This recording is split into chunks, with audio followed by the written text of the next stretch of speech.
ایران نے جنگ میں امریکہ اور اسرائیل کے ساتھ تعاون جاری رکھنے کی صورت میں متحدہ عرب امارات کو خبردار کر دیا ہے۔ ایران نے دو ٹوک پیغام دیا ہے کہ امارات نے امریکہ اور اسرائیل کی حمایت جاری رکھی تو دبئی میں جبل علی پاور پلانٹ اور ڈی سیلینیشن کمپلیکس کو نشانہ بنایا جائے گا۔ ابو ظبی میں براکہ جوہری power plant, Al Taweelah power station, Dubai کا ایم سٹیشن اور Mohammed bin Rashid solar park بھی ہدف قرار دیا گیا ہے۔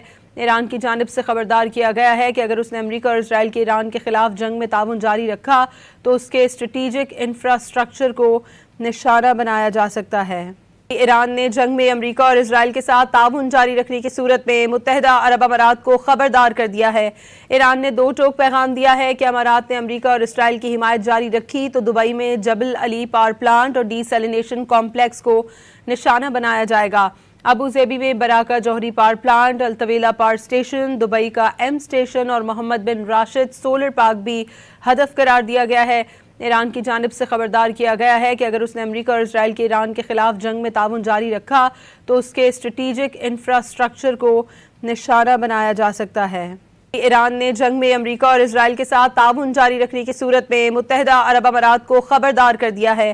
ایران نے دو ٹوک پیغام دیا ہے کہ امارات نے امریکہ اور اسرائیل کی حمایت جاری رکھی تو دبئی میں جبل علی پاور پلانٹ اور ڈی سیلینیشن کمپلیکس کو نشانہ بنایا جائے گا۔ ابو ظبی میں براکہ جوہری power plant, Al Taweelah power station, Dubai کا ایم سٹیشن اور Mohammed bin Rashid solar park بھی ہدف قرار دیا گیا ہے۔ ایران کی جانب سے خبردار کیا گیا ہے کہ اگر اس نے امریکہ اور اسرائیل کے ایران کے خلاف جنگ میں تعاون جاری رکھا تو اس کے اسٹریٹجک انفراسٹرکچر کو نشانہ بنایا جا سکتا ہے۔